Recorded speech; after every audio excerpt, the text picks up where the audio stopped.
alternative experience. The alternative experience. The alternative experience.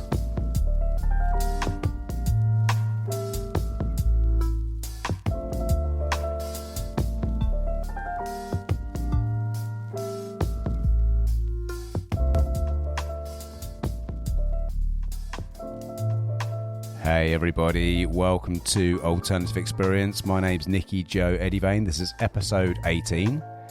And this week I have an incredible guest, Wesley Brown, not the ex-Manchester United football player. This guy's even more of a legend.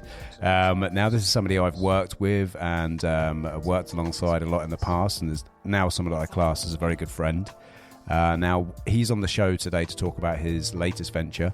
So think of things like mycelium, magic mushrooms, toadstools, ayahuasca, plant medicine at its best.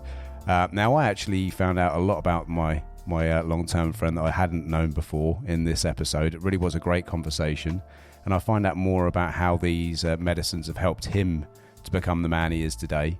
And it was a really, really interesting conversation. I think that you're gonna love. We even cover the real story behind Christmas and flying reindeer, which is a very, very interesting story that you all must hear. This was recorded a couple of weeks before Christmas. We wanted to wait until Boxing Day so you guys would have the time to sit down and listen. But it's just shy of 2 hours, but that does fly by. It's a great conversation. I really hope you do enjoy it. But introducing my friend, the self-proclaimed Fungi King, Mr. Mycelium himself, Wes Brown. I hope you enjoy the show, guys. Thank you. Have been saved. So, how's life, mate? Mate, life's really good. Yeah. You know what I mean? Everything's really good. I'm in a really happy sort of relationship with someone I've been close friends with for over 20 years. You know what I mean? Everything's really good at the moment. Everything it's just that ugly little bit that you tend not to try and focus on too much. been a tough old year. You've done it though, mate. I'm admire that you're still there doing it. Oh, thanks, mate. Yeah, it's been a lot tougher than we expected, but we've learned a lot. We're definitely 100% settled now. Kids are speaking the language, which is obviously awesome. We're finding our feet finally. This has been the toughest year, but we can definitely see a lot of light at the end of the tunnel. So it's definitely looking good for 2024. We're very excited. When was it that you actually left V3 now? What year was it? I don't know, it's got to be 2017. I started the business. 2014, 2015, something like that. I was thinking it yesterday. I was like, I'm trying to work out when it was. I remember being extremely jealous because I was obviously going through a bit of a tough time at that point. Yeah. I went to work somewhere completely different to V3. I went to an actual agency, didn't I? And they were so laid back and chilled. It was all about being creative, not hassling you. What you were looking for? It's very different. Yeah. I love my brother to bits, and it was probably one of the, in hindsight, I mean, obviously at the time I was in a bit of a negative spiral, but look back at it with a lot of fond memories. But yeah, he's a taskmaster. It's a very different sort of environment to be working in, especially recruitment anyway. Yeah. Well, it's sales, isn't it? It's sales of people. It's just sales, isn't it? Dealing with the sort of dinlos that you see on The Apprentice every week, and they're the worst of people, unfortunately, most of them. Saying that, we work with some really nice people, in fairness, but yeah, it's just a very strange sort of personality, isn't it? Very different to what we were about. Yeah. Chloe and Laura still do a bit of recruitment for me, mate, here and there. They get fed up with me because I like 20 hours a week jobs and that. It's not worth their time, but they still do it for me. Laura does anyway. I think Alvin, other than Laura and Chloe, I think Alvin's kind of given up on the recruitment model. I was speaking to him the other day because we've been asked by a friend here to sort of go out to our networks because he's in recruitment just to help him out. And I sort of spoke to Alvin. He was like, don't do it. He was like, recruitment's not what it used to be, and it used to be tough as it was. So he was like, I just literally put everything into the payroll side. I think it's been a bit of a nightmare. Things have been tough, mate. My mate, well, Roy, you know Roy. Roy's started his own recruitment business. They're struggling because they've got fucking shit tons of fucking candidates now, but there's just no work. People aren't going. Everyone's still struggling business-wise. They can't afford to go to a recruitment agency. It's top dollar, isn't it? To have that. Like, that's a luxury service, really. Yeah. Yeah, and people, if he was saying like people turning up for interviews, or even actually passing the interview and then turning up for day one, he was like, it's just all the stresses you don't need. So yeah, he's keeping clear of it. I'm glad to be out of it, to be quite honest. Again, I try and look at it. I try and look at everything now as with a bit of gratitude. I think it basically got me where I am. If it wasn't for that, I wouldn't be sat where I am at the moment. So you can get into one of those sort of things where you hate everything about it. But I mean, at the time it was tough. But I think I had some good times though, mate. Your brother was good to us. Extravagant fucking Christmas parties and Harrods hampers. Yeah, exactly. Yeah, it was. It was fun when you look back at it, definitely. And I was thinking about it the other day, just like even like when we were sort of on the top floor, where we kept going into the top floor and then getting split, then put back on the top floor. Yeah. Almost like being sent to the naughty tower. Yep. So obviously, now in it. Sorry, what's that? Stewart's Tower now, isn't it? Stewart's Tower, yeah. I mean, I think them guys are doing okay. I mean, I don't really sort of pay any attention to it. I've not spoken to them very much since I've left, but I'm pretty sure they're doing all right. Yeah, I think so, mate. Yeah. So yours has obviously changed a lot. When did you set up Freshly Fermented? Was that, you said 2017? 2017, yeah. And what, I never actually asked you, what actually got you into that? What was the original sort of one day, mate.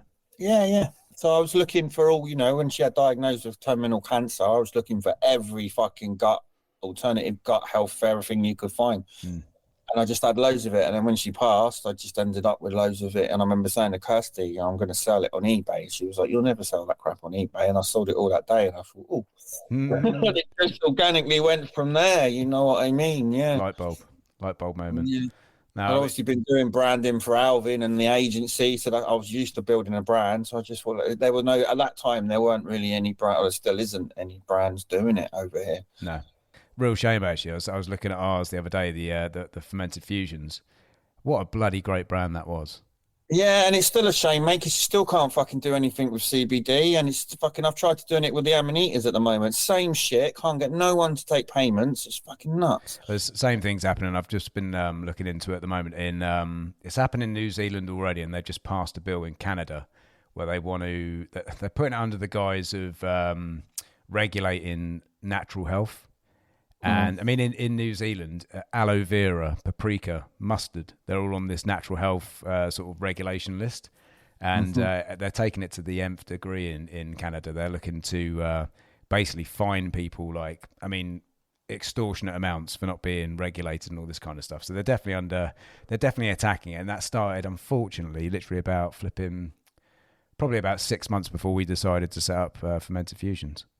Yeah, but I'm still hopeful that they're going to legalise weed and all that soon, mate, and then it'll all be different. But they'll decriminalise it, and then again, it's just another way of putting some control onto it. But again, I think there's definitely a turn of the tide, and I think the internet's definitely helping with that. A lot of different changes of attitudes. So obviously, so yours is. So I know when we were sort of working together throughout the, I won't say the word because we'll get censored, but throughout the lockdown, obviously you had quite a good boost in things. I mean, obviously people were baking a lot. What did you find was selling the most? Was it just all of it, or sourdough? Everyone was baking, weren't they? Sourdough went mental, mate. I bought my house on sourdough. Yeah, to be honest, I remember. True story. I remember when you bought all that flour and we had to sort of bring it all in. It was like, what are we going to do with this flour? It went in about flipping 2 or 3 weeks. I had 8 tons of flour, and no one else in the UK did. I had people travelling from Wales and it's just mental. Are you still in the same place, same unit? Yeah. I downsized massively, mate. So I've got the main manufacturing. I'm just down to a couple of people. I don't want to rush into expanding, mate. It was so fucking stressful. Like when I had 11 people at one point, and all I did was manage people, and it's like that's not what I want to do in my life. No, and you can't get good managers. It's hard, mate. I've had friends in the role. It's hard to get managers, mate. It's just a hard thing to do, I guess. Kind of makes you understand Alvin's position a bit more. I suppose, yeah, 100%. I totally get it. You end up stepping up yourself and taking control of things. You just think, fucking hell. Like you used to say, like working in the business rather than working on the business, and you sort of like basically just chasing your tail. Yeah. Flipping nightmare. Are you still doing all of the original stuff? So we're going to be rebranding over the next couple of months.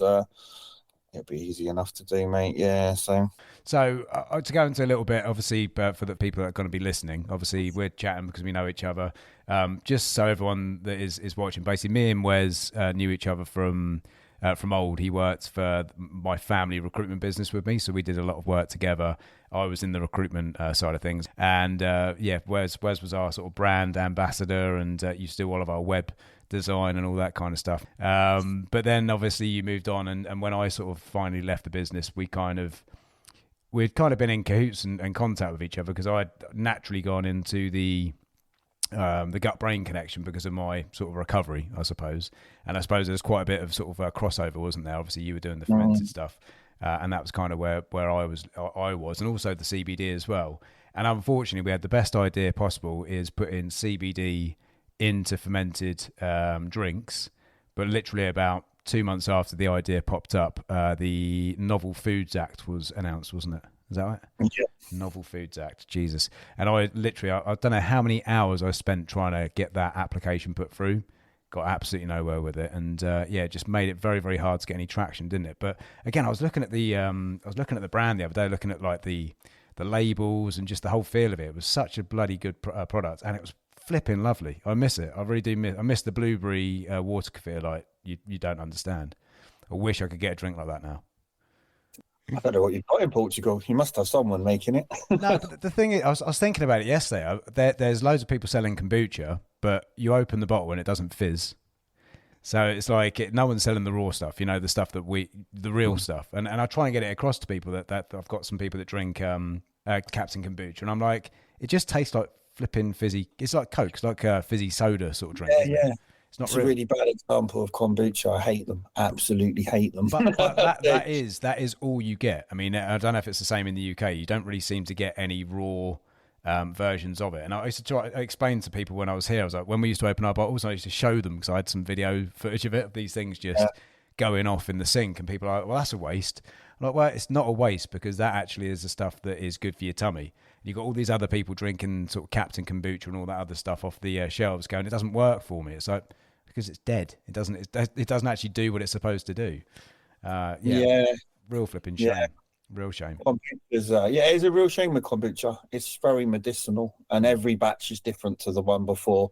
It lives, it breathes, it changes as the seasons change. Yeah. And when it comes to commercially selling that at a supermarket, they just look at that and go, no. It needs to be consistent across the line. So the only way they can make it consistent is to pasteurize it. And then they just basically water it down with fizzy water. And, it's pop, a lot of the stuff you buy in the supermarkets. And there's a lot of people campaigning. There's a real kombucha campaign here in the UK. Yeah, a lot of people behind it trying to, it's very difficult, as you just said, stuff, during the summer, trying to sell bottled kombucha is a nightmare. We're forever revising our methods, and my ethos, as you know, at Freshly Fermented has always been to just get people to make their own kombucha at home. Best way of doing it. Make their own. And I think also we need to put one thing that I do a lot of, not just with kombucha and stuff like that, but everything I do, it's about sort of trying to sort of educate people. I think people at the moment obviously are so unaware of the ins and outs. If people understood that a proper kombucha does what it does, then they're going to sort of kind of expect it, and also they're going to give it a go and feel the benefits of it. But it's getting that level of education into people. People just don't really understand it. So when I can remember even the health food shops. These were people that kind of claimed to understand it. When we turned up, they're like, the stuff's fizzing up all over the place. It's like, well, yeah, where have you kept it? Well, it's been outside the fridge. But like, you can't keep outside the fridge in the summer. And it's going to fizz up even if you keep it in the fridge. It's raw, it's real, it's live. It's a live sort of bacteria. But it's really difficult. And I think that's the problem we've got with a lot of these natural health methods. People don't really understand it. They know about it. They know it's a boom industry, but they don't really understand the ins and outs. People are busy. They got bloody jobs to do. They're working hard, and so these sort of things just make it even harder for us. So I noticed you've just recently been to Scotland. How was Bonnie Wee Scotland? Amazing. Do you know what? We got so lucky with the weather up there as well. It's unheard of. We had a whole 7 days of crystal clear sun skies. Sunsets, sunrises. You couldn't ask for better ones. And a little glimmer of the Northern Lights as well. And as a photographer, I've absolutely loved it out there. Yeah, it's been a hell of a adventure. Yeah, yes. So I first went to Scotland in May, the Highlands, and since then it's just got under my skin. It's something truly otherworldly about it up there, and there's not a lot of people, which is great for me. Even there. I mean, I live in the city at the moment. I'm in Portsmouth. I'm back here. I've been back here near about 7 or 8 months now, and it's not that I hate it, but it's just so much energy, so much chaos that it'd be nice to escape the city again soon. So there's actually a research study that was undertaken into people that live in cities, and basically they did a correlation that concrete actually exacerbates the sympathetic nervous system, the fight or flight. And they just said to these people, look, at lunchtime, just go and walk in the park. Just go and surround yourself with greenery. And obviously wear these, I don't know how they sort of monitored it, but wear these monitors. And they noticed that the nervous system immediately changed when they went into the greenery. So they've gone quite deep into it. So yeah, actually concrete does exacerbate that sympathetic nervous system, which obviously isn't a very good place for people to be. So what do you do at the moment? Obviously you've been up to Scotland, but what do you do on a daily basis? Do you try and get out in nature, and you're still doing the urban exploring, etc.? Yeah, I'm out all the time. Obviously it's prime mushroom season over here at the moment, so I'm out in the forest most days, weather permitting, of course. Yeah.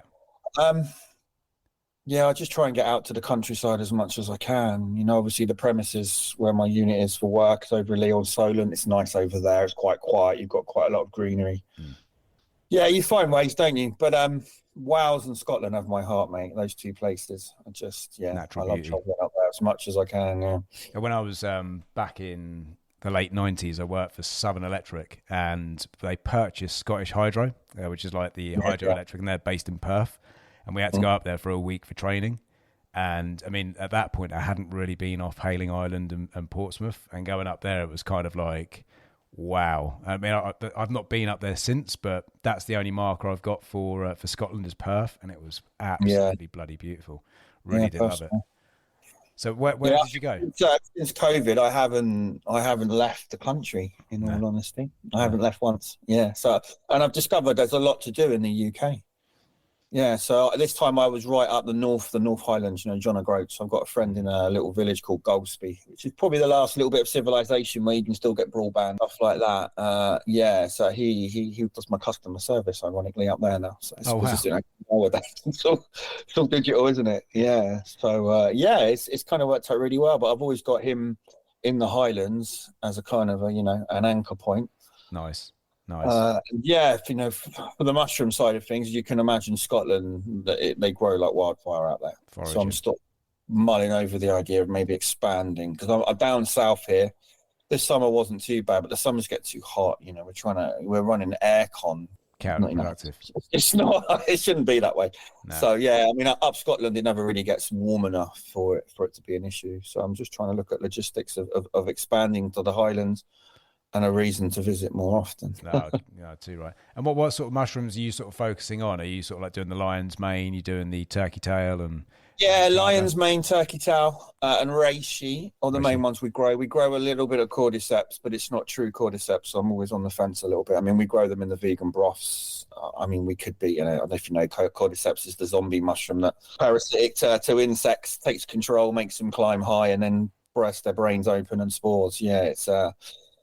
It's been used medicinally for a long time, but trying to grow that, you can inject silkworms and things like that. It just seems a little bit inhumane. I'm not sure I've got it in me to sit there, you know what I mean, to do that. So, and cordyceps is really hard to grow in these vegan broths that we try. So we have a go. We have limited success with that stuff. And the big one at the moment, which you can't grow, is obviously the Amanita muscaria mushroom. Still legal in the UK. You just have to forage it. You've got to forage it, yeah. And it's an interesting mushroom. Obviously, it's not a classic psychedelic. It's labelled as a psychedelic. And if you eat enough of it, you'll have an experience. I wouldn't say it's one that you're enjoying. Is it more poisoning? Is it more like sort of... so it's more lucid dreaming. It will send you to sleep.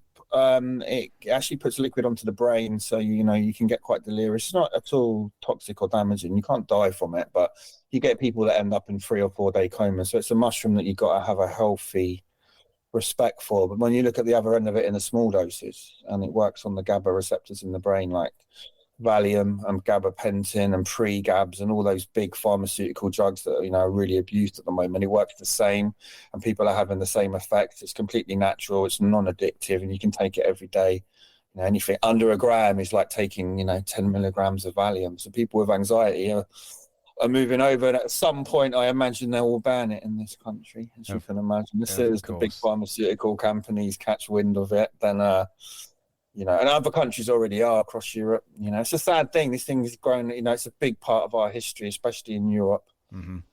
The story of Christmas, all of it comes from that mushroom. The story of Christianity, if you look into it, and to try and ban it because it's helping people, but they're not making any money, is nuts. But that's the world that we live in these days, isn't it? That Christianity thing, does that come from ergot, doesn't it? I think it was. Oh no, that was the Salem witch trials. Yeah, I've been. Yeah, no, there's a lot. I mean, if you look at Christianity and the artwork in Christianity, even if you look at the modern day Catholic Pope stuff, the red and the white is still very dominant. That shape. Obviously, there's art going back thousands of years of Christianity with clear Amanita mushrooms, and there's a lot of research. There's a book called the Sacred Mushroom and the Cross. Mm-hmm. That's a very good book. But they do believe that, they call it the God mushroom, that Christianity come from that. Obviously, we still have the Santa Claus links, the flying reindeer from the Sami, the Sami that still to this day is part of a ritual drink reindeer urine. Mm-hmm. That's from Fly Garrick. I wouldn't recommend that the method. You don't need to do it that way. But for them, every part of that deer is sacred. For them, it's a spiritual thing. But yeah, that's obviously the story of Christmas has come from that, the flying reindeer, all of that is from hallucinogenic experiences. And it's interesting to see that we still celebrate that as, well, Coca-Cola took over and kind of monopolized it, didn't they? But the core of it still comes from the mushroom, but we don't talk about that. We're not allowed to talk about that. No, it's all about the commercial side. I mean, I was talking to my kids the other day and they were like, can we put the tree up? Can we put the tree up like on the 18th of November? Even in our time, it's the 12 days of Christmas. We had 12 days. It made the festive period a little bit more sort of, I don't know, it just felt a bit nicer. Now it's like the second that the fireworks are gone, it's the trees are up and it's kind of lost a lot of its original magic. It's probably the same for kids still. They're still very excited and obviously look forward to it, etc. But it does seem to have watered everything down. It just seems to have changed the whole experience. Yeah, it's not like it was when we were kids, definitely. No. Yeah, it's consumers. And like you say, the supermarkets have a retail rollout, don't they? It's like as soon as... And the second that Christmas is done, come January, they'll be rolling out Valentine's Day and Easter. And it's like we're still in January, but... Bloody crazy. Yeah. I do think, though, I mean, coming back to it, I do genuinely think, and it may be the echo chamber that I'm in. It may be the podcast that I listen to, the sort of communities that I'm a member of. I do see a bit of awakening. I do see a bit of a sort of pushback from a lot more people. A lot more people are kind of asking questions about this kind of this high turnover sort of way of life that we're kind of living. Push back on things like Black Friday and all that kind of stuff. It's like it's not a nice. It doesn't bring the nice part out in humans, I don't think. I think the lockdowns have woken a lot of people up. I think, a lot of people have, after, the aftermath of that. And I think a lot of people suddenly woke up to think, hang on a minute, I don't quite believe what you're telling me is true anymore. And that just opens up a whole can of worms. On so many topics as well, I think. Yeah. I mean, it's quite interesting at the moment in the UK. I don't know where you are in Portugal. They've legalised psilocybin now on the NHS here. But for severe depression, with an aim to treat all depression, psychedelics, and that anyone that's had a psychedelic experience, there's a shift in consciousness, whether you like it or not. So it'd be quite interesting to see what will happen when they mass roll out. I think there should be a rule. There should be a rule. If you're going to go into politics, that you should actually have to do like a massive dose of some kind of mind-altering hallucinogenic or even MDMA, something where it's going to completely knock down those defenses and open the mind, especially the people that seem to make all the decisions on their status don't really understand them. I'm not saying everybody should be into drugs and into opening their mind, but I suppose the one-track mind that a lot of people have that don't really understand it, it's just it's eye-opening. I think sometimes people don't realize that opening your mind with these sort of amazing, especially the plant based, the natural based sort of components and compounds. I think everybody needs to at least have one experience where they're opening their brain. I think at the moment they're just using a very, very small part of it, and it definitely shows with their opinions. I know a lot of people have opened their minds, but one thing I have been really sort of kind of really sort of woken up into in the last sort of 3 years is how tribal we are and there are certain people that are so tribal and they're so close-minded that no matter what kind of information you give them, they're not going to change from their position. I try my best not to have any sort of confirmation bias. Yeah, drugs are still drugs to most people. It's, you know, I'm forever in conflict still for that. You know, I've got an ugly history with substance misuse, you know, going right back to most of my teens, and so I've seen both sides of the argument. You know, I've felt the damage of drugs. You know, it's taken me. It's an ongoing journey still now, even, you know, of recovery from all of that stuff. And the concept, I think I did a lot of 12-step recovery for a while. You know, a lot of people still in that sort of circle would argue that, you know, plant medicines are just me taking drugs with a different banner on. You know, it's been, and that's been a journey for me to work through as well, to try and get my head around that this isn't just getting high and looking at the spiritual context. And I've been lucky to work with some beautiful people that have shown me that there is a different way, a traditional way, a way that we've been doing this plant medicine, as we call it, for thousands and thousands of years. And it's what kept us as a tribe and as a community. It kept us connected. I mean, if you've taken enough psychedelics, you realize that we are all connected. If you continue to take them, you realize that actually this little realm that we live in here, this Western world, isn't really it. It's all made up. Little bit, isn't it? Yeah. We're constantly fed computer-based algorithms these days to keep our mindset in that consumerism. You know what I mean? It's just, yeah, we are literally being programmed, and it's really hard to kind of tell people that, and people not to just think that you're slightly going crazy and you're a conspiracy theorist and, you know, you're one of them woke people. But I think psychedelics for me have really opened up the possibility that there's much more going on, and the more we believe, you know what I mean? Even our own history, you know, I like a bit of Graham Hancock. Yeah, you me know, everything that we're told is true probably isn't. No. You know what I mean? And you just think, how much are they lying about? So I don't try and live my life in fear of conspiracy theories. We've always thrived and survived with discourse by being able to sort of, I suppose, put our thoughts and theories across. Whereas now, I think I put a comment on a post yesterday, and it was like, everyone was like, well, we no longer trust science, and it's really sad. I was like, well, the reason we don't trust science is we used to be able to discuss science. Now we can't. And that straight away creates suspicion. It creates a bit of a strange sort of position for the people to be in. It's like, well, why can't we discuss that? Why if what I'm saying is wrong, why can't you sort of discuss that and actually show that my arguments are weak, and then in a public discourse prove me wrong? Why is it that we have to actually be quiet and stay in the corner and be labelled with these things like conspiracy theorists? It's just a very strange place to be. Never used to be like that before 2020. Yeah, I've lost friends on Facebook that I've got into, like, you know, threatening to beat me up and stuff over stuff I was posting back then, and the world just went completely bonkers for a little while. Absolutely bonkers. That was the tribal thing I was saying about, because like at the time we were all just going on intuition, I think, and things didn't feel right to me, so I was putting out there what ifs, and obviously people were very, very strong with their sort of comeback.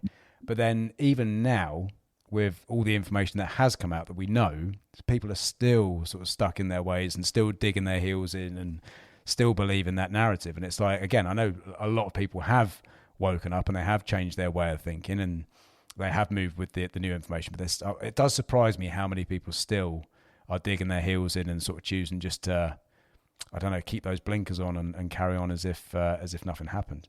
Really strange. It was a worrying time to see how many people will bow down pretty quickly and do what they're told. But also, what got me was the way that some people were happy to drop lifelong relationships, friendships, family members, etc., so easily. And again, like you say, the bowing down bit is really flipping concerning, because obviously that has massive ramifications for whatever the future holds, which I don't think this isn't the last existential threat that we're going to have. That's for certain. It was like a double-edged sword for me, because my business really benefited from it. And that was the truth, you know, being in like holistic healthcare. We went from, 30 orders a day to 300 overnight. It was a crazy time for me. Someone that comes with no business experience at all. Yeah. Always worked for other people, always done graphic design, web design, always been in the suited and booted type of, to suddenly be thrown into a manager of what become like an 11 strong team back then, during the craziness of the lockdowns. Initially somebody coughed or sneezed, you'd literally section them off, wouldn't you? I remember. Go home, don't come back for 2 weeks, just crazy. And just trying to navigate through that.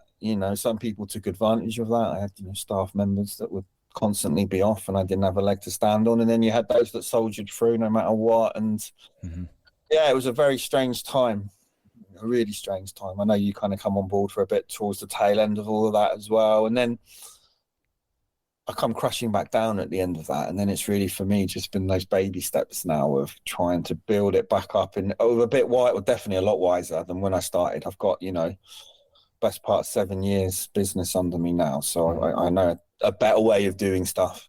And you've also been through some specifically challenging times as well. So you've seen sort of both ends of the scale, the growth of a business that's slowly taken those steps to get where it is, and then also that explosion, and then it's sort of settling back down again, and the sort of challenges that brings as well. Yeah, it's been really difficult downsizing and trying to work at where you sit, and that there was a little period when none of us really knew where we sat in the e-commerce world. What does it look like post lockdown? And it's just starting to balance out a little bit now. But I think for me, I just clung onto the thing of, we're doing this to help people. That's what it came back down to for me. I had so much money during lockdown, and I was the unhappiest I've ever been, mate. And that's the honest truth. I had all this stuff, and I was so unhappy. And that, for me, was a really valuable lesson, that happiness isn't made from money, which isn't a real thing anyway. Let's have it right. We make money up. I love those old, Native American people that talk about, they never had money before we came there, and they never needed jowls. No, exactly. It's true. It's funny, actually, coming back to what you were saying earlier about about sort of the relationship with psychedelics and the abuse side of things. It's funny because I think, coming back to education, we abused things. Number one, because it's that thing when you're younger, don't do it, we want to do it. It goes through our childhood, right through our early years. But also having that lack of education on what these things were about, not only does it feed the opinions of others that it is drugs and you're abusing it, but also it does feed the potential for you to start abusing it and obviously go off the rails a little bit. And coming back to things like ayahuasca, it's very, very telling that with the tribes that do ayahuasca, their kids do it. And I mean, if you were to say that to the typical Westerner, they'd be like, take the kid away, but they don't grow up with anxieties, they don't grow up with illness, they don't grow up with mental health issues. They thrive off of nature. Again, they don't have any need for money and for all these kind of egocentric based materials that we base our happiness on. I mean, that for me, I don't know about yourself, the reason it sort of sparks that is obviously you're saying when you had the most amount of money, it was when you were the least happy, and also having to adjust to the downsize. That's all ego. It's kind of like you got to this size, although you were unhappy and you had a nice income coming from it, yet it was still difficult for you to let go of that success or, that success, because the ego really does want to hold on to it. I mean, the one thing that I found really difficult, which was ridiculous when I look back, when I moved here, was selling my car. And I look at that now and I'm like, do you know what? When I'm sat in my current car, I'm sat on a seat with 4 doors, windows. I can't see the car. I'm just driving along. It goes made to be. It starts in the mornings, and you know what I mean. It's like you can't really see what you're driving. Yet letting go of blue steel, as I used to sort of affectionately call it, became like a thrux for me. It became like an anchor me into this life where £500 a month to have something sat on the driveway that just looks good really did not drive me anywhere near happiness. I mean, I've just done an article all about it, the hedonic treadmill. Basically the premise that no matter what materials you buy, humans will always come back down to their base level of happiness. So if you're happy and your life's good, it doesn't matter. You can go and buy whatever you want. You can go and achieve whatever goals you want. You can go and qualify in whatever you want. You can have these goals set. But if you're using those goals, all that materialism to obviously boost your happiness when you're unhappy about something, it's not going to last very long. And I can remember when I first moved to Portsmouth, I was 24 years old. when I moved into Gun Wharf, I had the bachelor pad, I had a good job, I was earning good money, I bought a BMW, and I thought I had everything. I remember buying that BM. I was really unhappy because all my mates were on hailing, no one would come over and see me, and I used to, if I was really down in the dumps, I'd get in the car and go for a drive, and it'd make me feel good for that drive. And I sort of carried on doing that throughout my 30s, going shopping, buying trainers, those stupid trainer collection that I had. But the older I got, the shorter lived that was, that boost in my sort of happiness. And I think in the Western world, we're so fixated with consumerism, and that is having the nice car outside, having the nice shoes, the nice clothes, etc., that we kind of completely lose our way. And it wasn't until I sort of completely burnt out and sort of like life came crashing down that sort of kind of reprogrammed in my head. But I don't think a lot of people ever have that moment. They just carry on, keeping up with the Joneses. It's all about, I suppose, what they're projecting out to people. And I think that's where we've got so many illnesses, not just mental health. Anxiety and mental health also lead to chronic illnesses. And I think people really need to sort of wake up. And I think that's one thing that psychedelics do help you to do, especially when you have those profound experiences. I don't know if you felt the same. Yeah, I mean, I started drinking ayahuasca, how long now? Just over 2 years ago. And I've committed to drinking that every 3 months since, mate. And it's honestly been some of the most traumatic and terrifying experiences of my life, alongside some of the most beautiful. Yeah.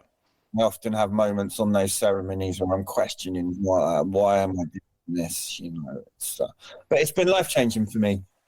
The last 2 years in particular have been probably the most life-changing of all.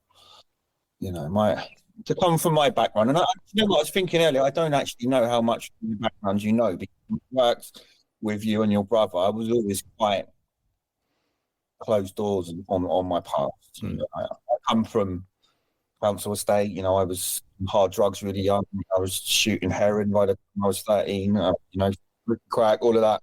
I got clean at 19. When I was 19, I overdosed on a balcony in London. But all the friends that I grew up with, and we were all on drugs, and they left me for dead, man. They left me for dead. And something in me back then said, there's got to be more to life at fucking 19 years old than that. And from that, it just kind of grew me. And I never looked back, but I've always had addiction issues, you know what I mean? It's always been the prevalent thing in my life. I did a lot of 12 steps. I know when I've worked alongside you, you've seen me go through stages of drinking, going teetotal, just back and forth, really confused, trying to work out what my place was. I did a lot of abstinence-based 12-step recovery, which is nothing. It's all in. I struggled with that, So I tried to find my place in it all, and ayahuasca has really been the big change for me, life-changing. Just, I guess I realised that I was playing out a lot of parts. They're all what we got. Trauma bonds is one way of looking at them. Ayahuasca just smashed them all. The first time I drank it, just smashed all the trauma bonds and showed me what they all were. As a result of that, I'm nearly divorced.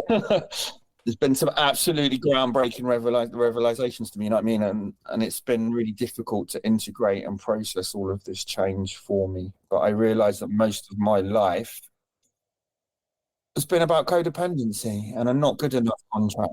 I started that life, as I told you. So you can imagine being a teenage boy growing up on hard drugs and called a junkie, blah, blah, took its toll on me. Traumatic stuff for anybody to go through. I was street homeless for a while. All that kind of stuff. At a really young age, I signed a not good enough contract. You are not working good enough. And then it's just played out through everything in my life. Every job, every relationship, I end up in a position that reconfirms I'm not good enough. Spirals. I end up just going round in circles every relationship I've been in. And it was quite a realization to sort of wake up and think, Jesus Christ, how do we stop this? And it's just been about self-love, mate, really. I spent the last 2 years just making decisions for me, which for me is really hard because then you sort of think, well, am I being selfish? But at the end of the day, the only... you can't lead from behind, mate. Any person you put your head down on that pillow at night, it's your head racing with your stuff. You know, we create our own realities. You know, that's what the psychedelic stuff's really shown to me. And all that trauma and stuff that I carry, it's not really mine to carry. So let's dump that. And I've done a lot of that. And I'm not saying, you know, ayahuasca makes you throw up a lot. You know, I've thrown up a lot of trauma. Purge. Buckets of trauma. Yeah. Stuff from probably lifetimes ago, as crazy as that sounds, mate. But the last 2 years for me, I've really found some peace that I'm kind of okay with who I am and me. And if you don't like me, then don't be around me and be with me. That's just my truth. Yeah. And that's come with a lot of conflict. You know what I mean? It caused the end of my marriage. It's the end of a lot of friendships. You know, it's still difficult with a lot of family members that I'm in those trauma bonds with, my brother in particular. Mm-hmm. So learning boundaries, mate, setting boundaries, standing to my ground, and just being true to who I am. This is, you know, this is my story. I went the battle scar with pride these days. I went through what I went through as a kid, and it made me who I am today. It's not nothing to be ashamed about. You know what I mean? It's, if anything, I'm an example of people can fucking change. Exactly. People can change, you know what I mean? And yeah, ayahuasca's really renegotiated the not good enough contracts, and we're pretty much halfway through the you are good enough Wesley contract now. Yeah.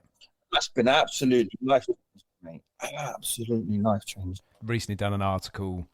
And I think that when we're kids, we go through a domestication, whether that be like, I don't know, boisterous sort of personalities being beaten out of you with a no, don't do that, stop it, or whether it be judgment, whether it be deeper stuff, whether it be traumas that obviously kind of take us out of this normal flow. And I think that a lot of life is down to how far away we are from this natural, authentic, it's the authentic life, basically. A lot of the illnesses that we have, especially the mental illnesses that we suffer with anxieties, are brought on by how far out of that natural way of living we are. And whether that be, again, going into one side of it where it might be ego-based, where people are sort of living that life where they're trying to sort of impress people by the car they drive or the job that they do, and they're put up with the negatives that come with it, or whether it be traumas that they've experienced when they were kids. But I'll send it over because I think there's a lot of things in there which are very relevant to what you've just said. I mean, obviously, I didn't know how deep it went. I think that you probably found that when we worked together, I wasn't somebody that sort of delved too much. It was like, if you want to tell me stuff, you can tell me stuff. I've never been judgmental. I think we've always had quite a good relationship on that basis. I mean, we kind of bonded over the fact that we were both stoners, working in this really high-powered industry where everyone was sort of like you say, prim, proper. It was more about going to the fancy cocktail bars, and we were kind of like, I'd rather go and get stoned, you know. Even on the Christmas dues, it was always like, Nick, you got any weed? Yep, of course I have. So we've always been, I think, kindred spirits in that side of things. But even with that, I mean, when I was working at Genius, I kind of hid that, hid that from everybody else because, again, worrying what people would think, and I should have just been like, well, this is me, you know, that's me. I should have embraced myself, and I think maybe my mental state would have been a lot stronger. Yeah. I mean, if you don't live in your truth, it's the most unhappiest feelings, right? It's really hard. Mm-hmm. I mean, it's not that I've always, it's like been a secret for me. I've always been some level proud of how far I came with that stuff. Mm-hmm. But I always kind of, particularly when I was professionally working, I always was a little bit mindful about just, because people have a very one-sided opinion on drug addiction, you know. I've just been married to somebody that truly believes that addicts make a choice to wake up one day and do that stuff. I don't believe that anybody wakes up one day and says, I know, I want to be a junkie. It's really not like that. You know, the people that end up on that road have been through so much trauma to get them there that they feel that that's the only way to live. But it's back to the ayahuasca. I think that for me has been the biggest change on that mindset around addiction, that a lot of what I carry, it's just not even real. You know what I mean? It's you can go back in your head over the past, and I bet you're asked that if you went back to the past, it wouldn't look anything like you remember it. And then we go off into the future all the time, and we waste so much time in that forward and reverse mode. Today doesn't even crop up. We missed it now, and that's, you know, and that's what I love about, you know, you'll get into another breathwork stuff that you're teaching, and that's beautiful ways of. And yeah, I guess a lot of my friends at the moment that have been knowing me a long time feel like I've gone a little bit nuts. I've gone a little bit hippie, you know, but I'm the happiest I've been in a long time. And it's, the journey's just been nuts with that stuff, the medicine, as I call it. I drank ayahuasca 6 months ago, and I got shown my great granny who died at 103. I remember her. I was alive, and there was a real strong message that something in her life affects my life. So I looked into that. The last few months I've been looking into that. So my great granny's dad and 2 brothers were Selwood grandfather clockmakers, really wealthy, and a lot of London back then. They both jumped off of a bridge, all 3 of them, joint suicide. Oh wow! And left man as a baby and stuff. And I look at that history all from then. Even my dad's mum run off and left him as a baby. It's just a whole DNA structure of trauma, and I do believe that trauma passes through our DNA. I mean, they've got 100%. studies now, haven't they, with rats and stuff, where they play them really horrible sounds, and then the babies and the next generation just scared of that sound without even know. You know what I mean? We know that animals do that, so it makes perfect logical sense that a lot of the trauma in us isn't even ours. No, 100%. I mean, Amani's always been very. I mean, my wife, she's always been very much into that. She's very spiritual. She's very. She believes in a lot of those wider methods, and she's basically she actually had some sessions, and a lot of stuff did come up with regards to family members, which then she asked questions to her family, and these things have been confirmed that she had never known about, and things from her history, obviously coming from the Middle East, etc. Obviously, there's been quite a bit of conflict over there, and a lot of stuff that's affected her. But we've also had energy healing here. And they believe this house also has had some issues, which has created kind of like a negative loop of luck. And we've actually had some cleansing on the house as well. I mean, I'm very open to that, and I think it's definitely something that does affect us. When I did the ayahuasca myself, it's really strange, because while I was actually in the session, to me it felt more like a recreational experience. I didn't have the deep, profound. I wasn't sick, as an example. I had some goals set that I wanted to get from it, and I didn't really get them at the time. But it wasn't until after, when I started writing down and started journaling about it, that loads of tiny little lessons started coming out, which I didn't kind of immediately hit me in the face, but they were quite profound lessons, normally based around my personality. And when I analysed those lessons, they were parts of my personality that in hindsight probably have been quite negative, or had a negative impact on me and how I think about myself, the way I sit in the world. Really having that massive issue of thinking about the past and reminiscing and thinking about how beautiful it was, worrying about where I'm going in the future, and then really sort of missing 43 years of today, if that makes sense. Really sort of never having that real laser focus on what we've got at the moment. And that comes down to sort of things like gratitude, living in the moment, being happy for what you have, rather than sort of continually focusing on what you haven't got or what you perceive to be lacking in your life. So even when we were working in recruitment, like Tom True, one of my favorite people in the world, and the advice I used to give to him, he used to sit there after and go, "That's amazing advice. Why don't you take it?" I'm my worst enemy. I've literally give all this great advice to people, and I'm having quite good effects on people in the coaching course. But when I actually sit back, I'm like, I really need to take that advice myself. And I think I've become a lot better at that in the last 2 years. That's one thing that certainly has helped. And breath work has helped me to get there, managing things like the external forces, like the nervous system and the way I think about myself. The most bulletproof I had ever been over the years was the times when I was taking hallucinogenic drugs. That was the time when when I look back, I didn't have as many hang-ups. I didn't have as many things I was focusing on that were anxiety, like they used to feed my anxiety, feed my stress, feed my, again, feelings of low self-worth. And that became quite clear to me in like my mid-30s when I burnt out. I was looking around thinking, what can I do? How can I get myself back to where I was in the late noughties? What was I doing then? I was doing a lot of hallucinogenics. Yeah, they access the trauma that you can't. I mean, I've done a lot of therapy, I've done a lot of counselling, I've done a lot of everything, and it's never even come close to what I can achieve doing that kind of stuff. And it's not just about going and drinking that stuff and walking away. I mean, it's the integration's important, the after stuff and trying to make sense of it all. I mean, most people have different reactions to ayahuasca. I mean, I've drunk sometimes and felt nothing. I've drunk sometimes and it's absolutely torn me a new art. It's a very strange stuff. Oh yeah. I mean, yeah.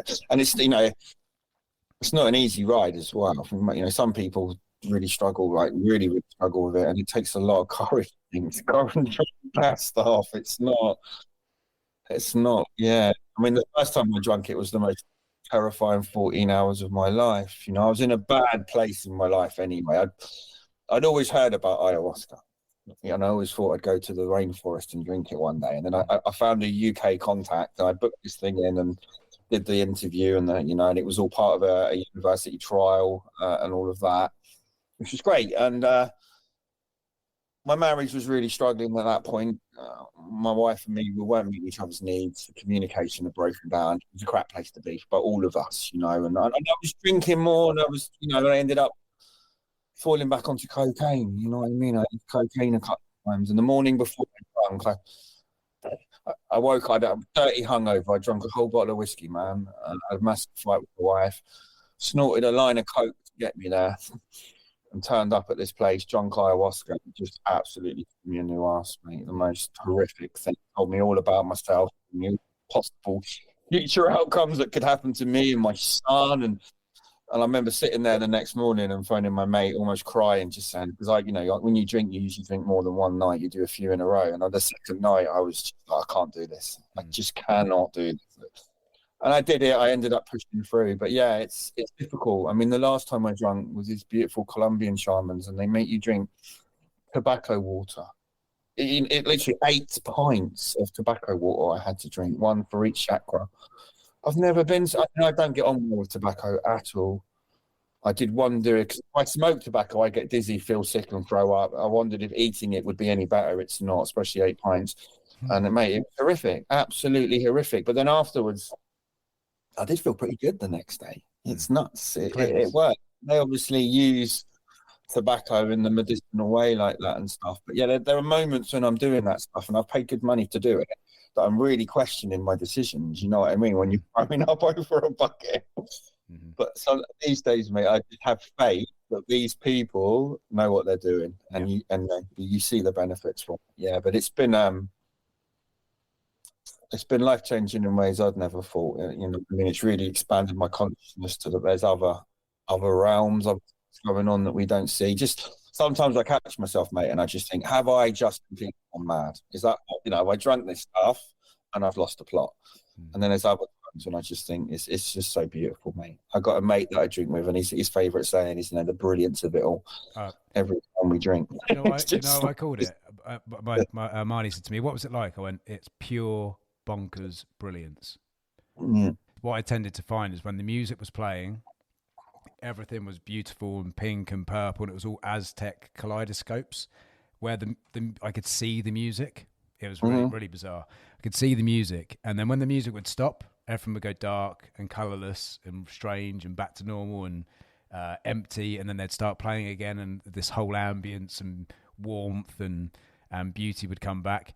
When I was looking at the sort of the indigenous, I could see like it was like a dusty, hazy spirit around them all. Actually, quite dark, quite sinister. Have you seen? Remember the first Batman with Christian Bale? You know the Scarecrow. Yeah, it reminded me of that. In fact, almost identical to that. This sort of like brown, sort of like hazy, sandy, smoky spirit. It was really, really, really quite bizarre. But the experiences I had were very much learning curves around my isms. Yeah, I found it quite profound, but I didn't have the purging. I purge more with the transformational breath work. My purge doesn't come from throwing up. Mine comes with the way that my body manifests. So I get what I call crab claws. My hands just won't move. They just completely sort of close up. My body, I writhe around. I just can't stop moving. And I get it quite early on in the breathing practice. Like normally people will get it towards, say, half an hour point of a 40-minute breathing exercise. I'll get it about 5 minutes in. So I know I've got like 40 to 45 minutes of this, to an extent, pure hell to go through just to get through the breathing practice. And that tends to be how it comes out for me. I think also, when looking back at my ayahuasca sort of experience, mine wasn't guided. Obviously, I'm in Portugal. Everyone's speaking Portuguese. I don't really understand the language. The one you must have signed up for must have been, was there guidance there? Was there the psychotherapist? Yeah. All I had was the qualification call with the psychotherapist to make sure that I was in the right place to be doing it. I wasn't sort of flight risk. And it did, like I said, it felt more to me. It reminded me more of one of my recreational LSD experiences in hindsight, but with these little win it sort of lessons that I got when I sort of journaled about it. But Yeah, I think that stuff calls you in when you need to have those experiences. A lot of people just go off to drink it to experience it and don't get a lot from it. I've reached a point now after a couple of years of drinking where I don't think I need to continue drinking that anymore. I think my path has always been with the mushrooms and still is. So it's ayahuasca's been a very strange experience and one that you can't put into words, mate. it is tough. It is tough. Yeah. So I think, there's a place for the use of psychedelics for therapy. Yeah, definitely. I think, even if you're just like looking at standard ways of living in this world that we're in now, you know what I mean? We take on so much stress from our jobs and we don't really have an outlet that lets us express it properly. We really don't, and I don't think we can express it properly in this kind of state of mind. I think when you're under that altered state of consciousness, look back to the brave days with Mandy, you know what I mean? And the best conversations of your life, you'll meet a complete stranger and just open your heart, and your best friend, you love it. You at that moment, you love that person. You've known forever.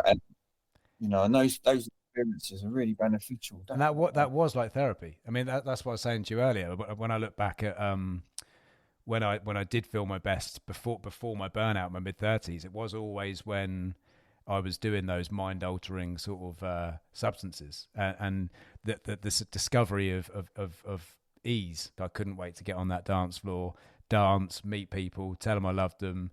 Like you say, put the world to rights until 4 or 5 o'clock in the morning in someone's kitchen, and then I did generally feel better for it after. It is like a therapy session where the gloves are off, and I think that we've led ourselves to believe that people don't want to hear when you're sort of struggling and you have to deal with everything yourself, especially men. That's one thing that's become really, really clear with my coaching, whether it be IBS, whether it be anxiety, whether it be stress, whether it be depression. It all comes back to just that belief that we're not able to talk to people. We can't be open and honest about when we're struggling and ask for a bit of help. Coming back to what you were saying earlier, appreciate in a professional setting, you don't really want to be going and telling people about your past, but also being in a position where you feel that would be judged, which again, with a lot of people, it would be wrongly so. I think we've set this society up to breed mental health problems, and I don't even think it's mental health problems. I think mental health is the symptom. I think it's emotional health. We're not open and connected with our emotions. We don't feel that it's okay to tell people when we're struggling or when we need a bit of help. And I think, like you say, when you take these sort of compounds, or when you do breath work or whatever it might be, it's basically taking away all of those resources that you're diverting to keeping everything down there and in the solar plexus. I know we say that, but we hold it all in that energy center, and it literally just knocks down all those walls that are holding all that sort of that pent up emotion in. Just imagine them crumbling and just to let it all out. And I think that's why these things work so well. And it would be very nice, I think, if everybody was a bit more open to giving it a go. I like the breathwork stuff. Breathwork, I find it easier than meditating. You know what I mean? Oh, definitely. Yeah, the release work has been a game changer for me. It really has. Because much like the psychedelics, you don't have a choice. It's non-negotiable. You're not going to sit there and go, right, I'm going to override this. Because if you do the breathing pattern, it takes control of you. It really does knock those defenses down. It kind of opens you up. Again, releases that trauma, releases all of that, all those resources you're putting towards keeping yourself closed. And it just makes you a lot more open with your emotional state. And I think it's a bloody brilliant thing, all just from breathing. Yeah, it's crazy. I mean, I started getting into breathwork, about 3-4 years ago now. Life-changing on the nervous system. You definitely feel the difference when you don't do it in the mornings, for sure. Yes. Oh, yes. Have you done any of the release work? Have you done any of the sort of 30, 40-minute sort of hardcore breathing sessions where it kind of... Yeah, most of what I do is the more extreme stuff, if I'm honest.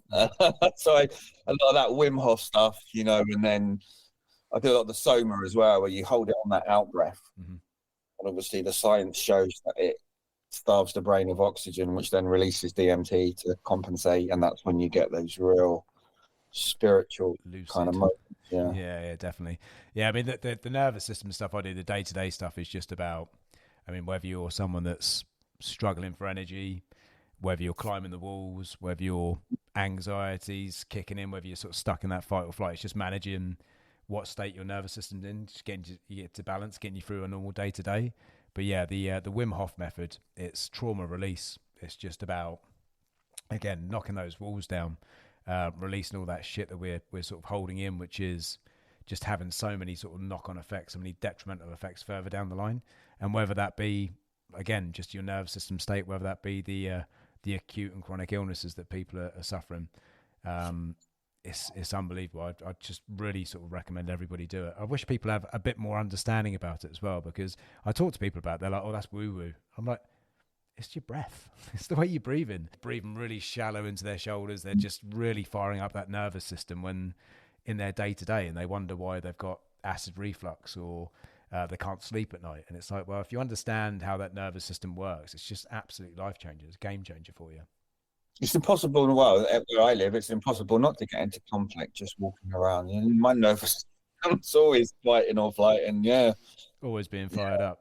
Yeah, it's funny as well that you mentioned about like the Coke earlier as well. I mean, I actually made a note here. I was like, when I actually look back, is because I suppose my whole history up until, I don't like to call it my spiritual awakening because it's such a corny thing to say, but my awakening, becoming a bit more open to spirituality, becoming a bit more open to things like breath work, obviously, like you were saying just now about past traumas, past family traumas, all this kind of stuff. It was, I suppose, a recreational journey. And I don't think it's any sort of coincidence that when my group discovered cocaine, that's when it just stopped working for me. The whole recreational sort of lifestyle. I mean, cannabis worked for me really well because I had pain. I'd sort of been dealing with pain for so many years, my knees, and then obviously the car accident I had where I broke my pelvis. And I think in hindsight, although it was recreational, that was helping me deal with the pain. So it was medicinal when I look back. And then obviously the psychedelics definitely helped with my mindset, definitely helped me with being the third child, definitely helped me from like childhood traumas, etc. But then when the groups all started doing the cocaine, that's when it just stopped serving me. It made me paranoid.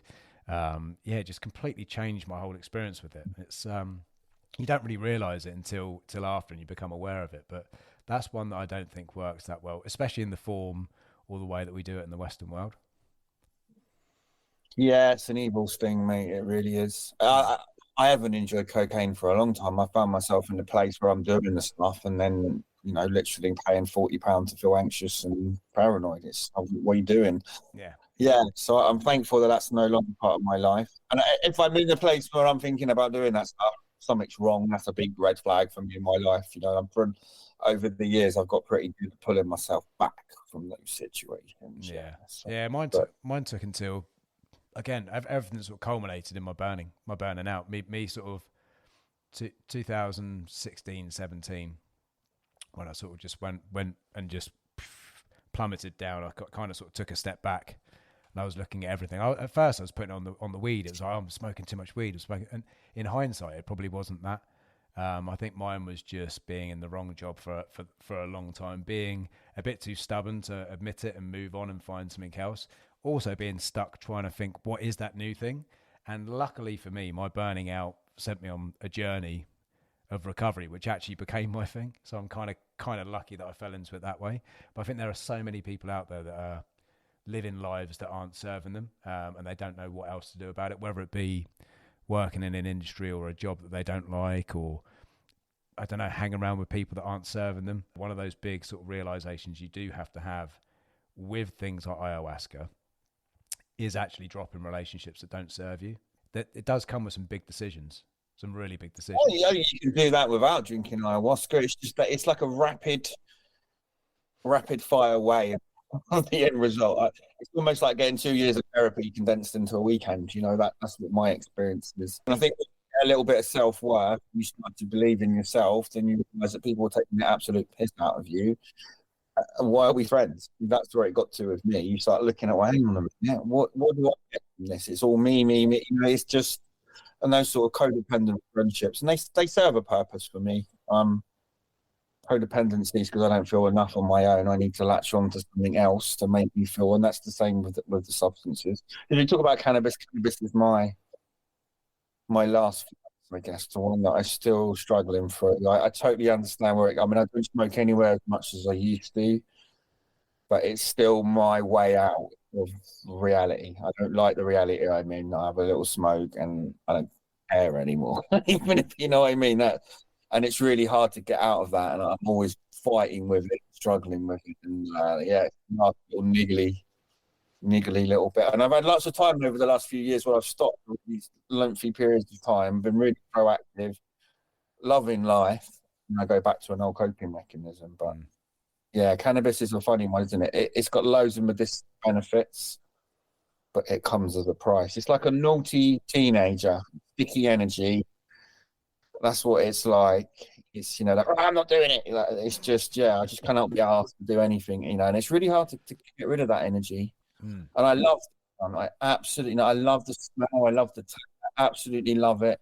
It's like my sordid love affair, but on the other side, it had such a hold on me. I think when I started smoking cannabis so young, I was 11 or 12, I truly believe the root systems go down to the toes. Oh, totally. As soon as I start again, it's like the root system just reconnects to the old one, and my best hope, I'm just going to have, one day on one off. Yeah. I'm back up and running again. Mate. Well, the cannabis for me, the funny thing is I've only actually quit it because of the tobacco, because I got so sick of waking up in the morning like a smoker would and needing the nicotine. And that got such a hold on me. If it wasn't for that, I probably would still be smoking it. But coming back to the cannabis, it's really weird because I've always gone back to so when I I smoked cannabis from probably the age of, I was at school, so 15, 16. And obviously back then you get solids, and I didn't enjoy it, didn't like it at all, but I was doing it as part of the crowd. And I remember having my first weed joint. I remember turning to my mate and going, where has this been all my life? It was almost like I had found like this partner that I'd been searching for my entire life. Everything about it I loved, other than the tobacco, and probably, if I'm quite honest myself, the lack of sort of get up and go that it often sort of served to me, especially days where I knew I needed to be a little bit more proactive. But yeah, I think I'm going to struggle for the rest of my life to manage that one. Me and Amani have already said that it'd be nice to get to a point where we could have it on a Friday. I think short of somebody dropping off just a joint's worth round on a Friday, I think it's going to be an impossibility for us. I try not to beat myself up with it. It's like I could be in a much worse position. And for me, I get, I'm pretty active. I'm at the gym 3 times a week. I'm out and about. I get everything done that needs to get done. Yeah. And that's my little reward. But I think mine's more when I'm up against it. So when the financials are quite tough, or when we're struggling with something, I can up my intake of it. And when I was smoking it, it's not like I smoked it and got high. No one could tell that I was high. I was smoking it every single day. It was like, didn't really have any sort of effect in that way. However, obviously psychologically and behind the scenes, it definitely was affecting me.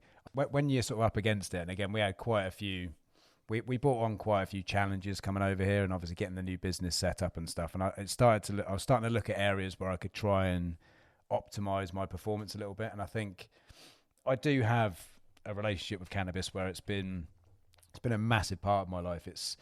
It helped me get through my initial burnout, especially when I found the CBD. And I'm really conflicted about it because it's been part of my personality. I smoked every single day from probably the age of 20 up until about 10 weeks ago.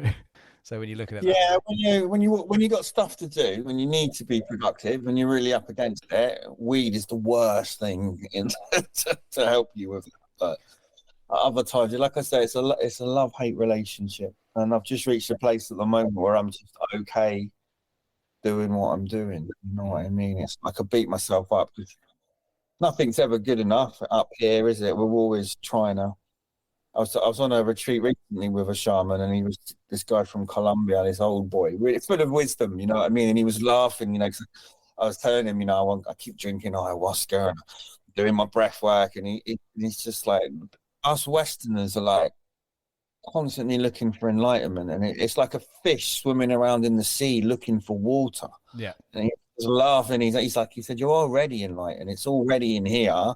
You just need to stop listening to your head and listen to your heart, and everything is as it's meant to be. Accept you don't it. need anything more than what you've got right now. It's just like, well, I think we allow the voice in our head to become so overpowering. It's like I don't know if you've there's a book that one of my favorite books, Untethered Soul. I don't know if you've ever heard it or read it. I've heard of it, I haven't read it yet. It's like it's a little exercise. Think about the voice in your head as an annoying roommate. Put a movie on and see what that annoying roommate is doing, and start seeing it in that way. It's like, would you ever I mean, half the advice it gives you is just sowing these seeds of doubt, and you'll live your life based on that stupid little thought that's been put in your head. It's narrating our lives. It's almost become as if we feel it's telling the story that we should be following. There's that one. If you like that book, I would say definitely give that a listen. But there's another one called The Four Agreements. Two of my favorite books. I've probably listened to them in the last 3-4 years, probably about 15 times each. I absolutely love them. Really good books. Yeah. But in the West, I mean, in the world in general, we just become so used to overthinking now. Yeah, going back a few thousand years, probably a few hundred years ago. Again, with the use of plant medicines and stuff like that. I mean, you look at Europe and the Amanita muscaria and how that was. I mean, years ago, every solstice and equinox, Portsmouth would be coming together and we'd dancing and, you know what I mean, and just drumming, taking those medicines, letting go of our egos, and letting go of all of this noise, connecting with our neighbours. We don't have any of that anymore. We're all so isolated. I mean, my neighbour is my phone.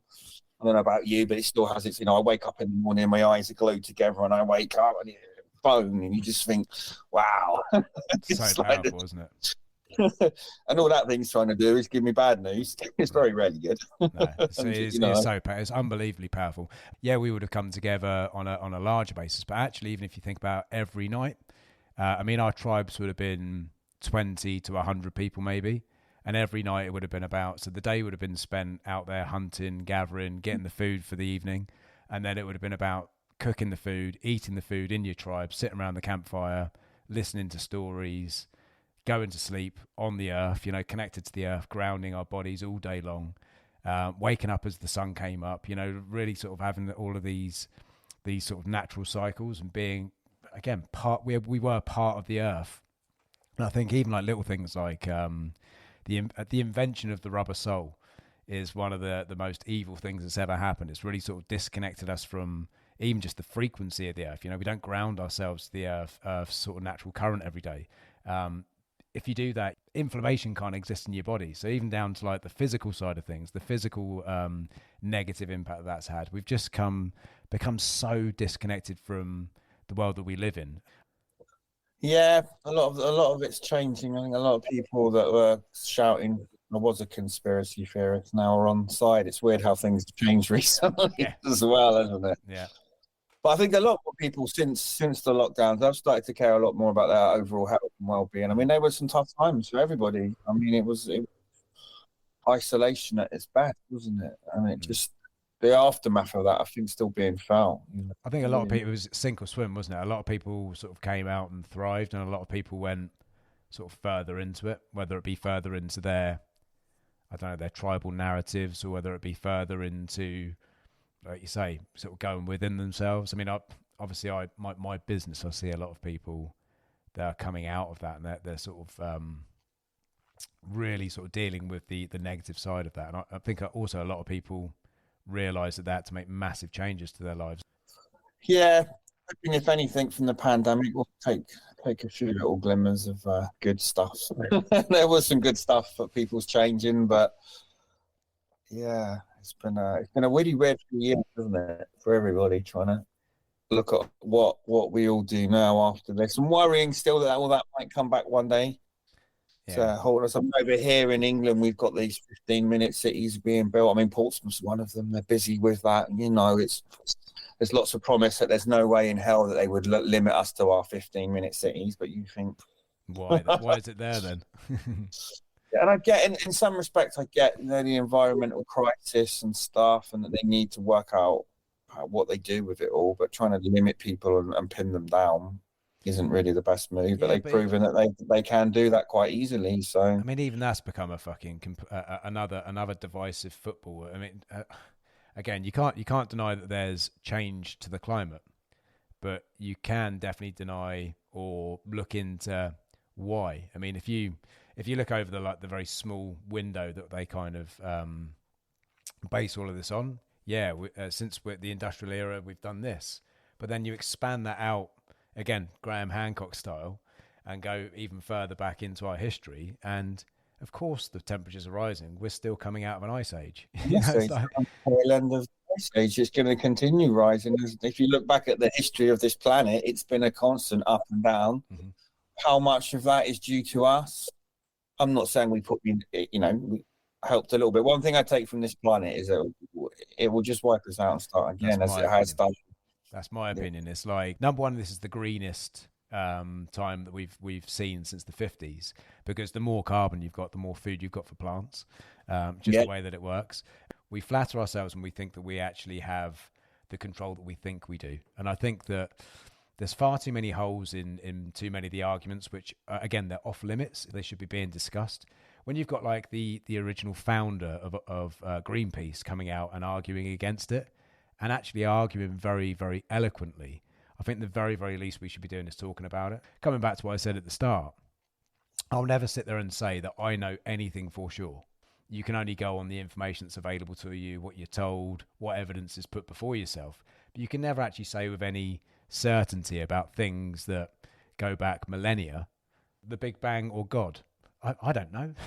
I can't say hand on heart that there is no God. I can't say there was a Big Bang.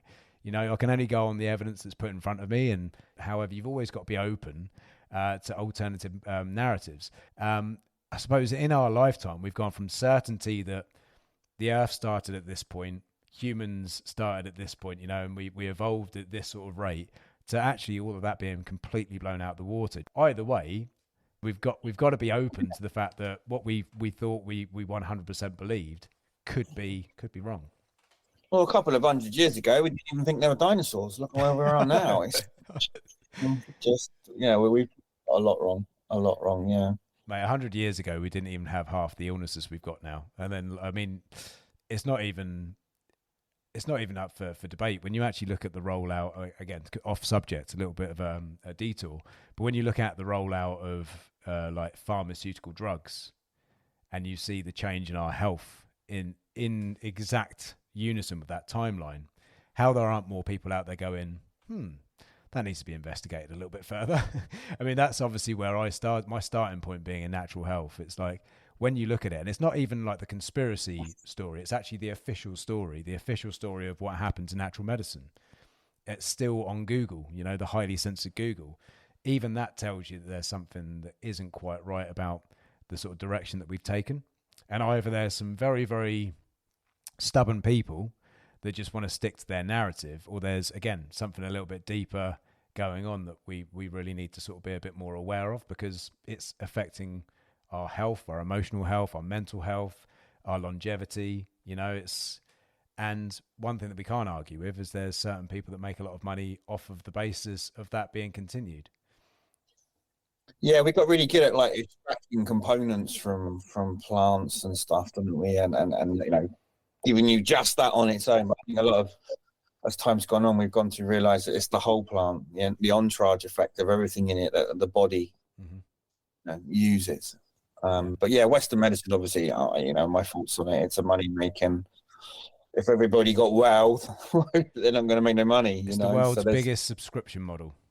Yeah, so I've always been. I mean, you can probably remember. I mean, I had hepatitis C for many years. That come as an aftermath of my younger escapades. I think you saw at the desk I used to have at work, I'd have about 25 different natural remedies. I've always been obsessed at They offered me this stuff called interferon once. I took that. It was like chemo. I did a year of that. It was like hell. It didn't work anyway. And I always just thought, if they kept offering me it year after year, I just thought, I can't. I'm not. It just didn't feel right. It's just like putting a nuclear bomb inside me to just kill everything in a hope that one of those things will be the virus. So I tried all kinds of alternative medications, and I truly believe that my health is where it's at. And I had that for 16 years. My liver's pretty much the same as a normal person. I've never been a big alcohol person anyway. But I truly believe there is a lot in the holistic healthcare, and that's kind of the ethos of what I've built my business on. My mum was diagnosed with 3 months to live, and I managed to get her over 2 years. And I believe a lot of that was holistic stuff. Cannabis again was a big part of that. At one point, I believed that cannabis was the cure for cancer. It wasn't, but nonetheless, it changed my mum's life during chemo and stuff. She kept eating. It has a place. I think they all have a place. I think this is the unfortunate thing I've found, even in the natural health space. So like vegans are a perfect example. Okay, everyone takes the mickey out of vegans because a vegan will tell you 6 times that they're a vegan when you see them, and they've become such a sort of a rabid movement that again you're going to know about vegans, and all vegans think that that's the way of living. But what I've noticed in the last sort of 4 years is it's not vegans, it's humans. It's coming back to that tribal thing. So I'm a proponent for an animal-based diet. Now, when I say animal-based, I say imagine that you were a hunter-gatherer. How would you have eaten? You would have always gone for meat because it's the most nutrient-dense food. It's going to feed you and your tribe for longest. It's full of the nutrients you want. It's bioavailable. But you weren't going to turn down seasonal fruit that was there. You weren't going to turn down raiding a bee's nest to get the honey out of it. You weren't going to turn down drinking milk from these ruminants because obviously we were opportunist omnivores. But even now, from the animal-based side of things, carnivores have become like vegans.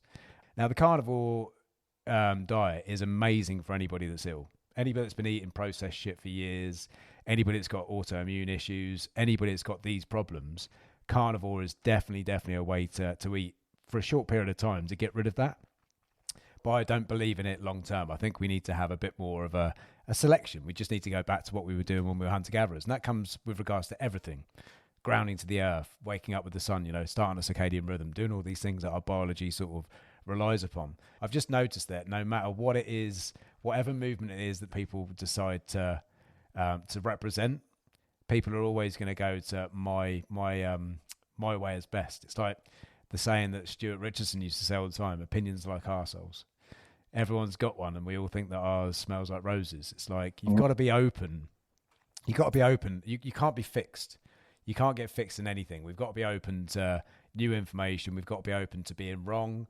We've got to be open to tweaking stuff. We can't get so rigid with something that we just always want to use confirmation bias to prove our point.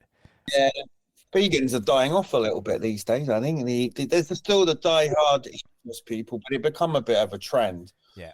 I mean, my argument, it's always been, you're sipping soy milk that's been flown halfway around the world from a bit of rainforest that's cut down to be vegan. Is that any better than me getting some venison from my butcher that's come from the new forest? You know what I mean?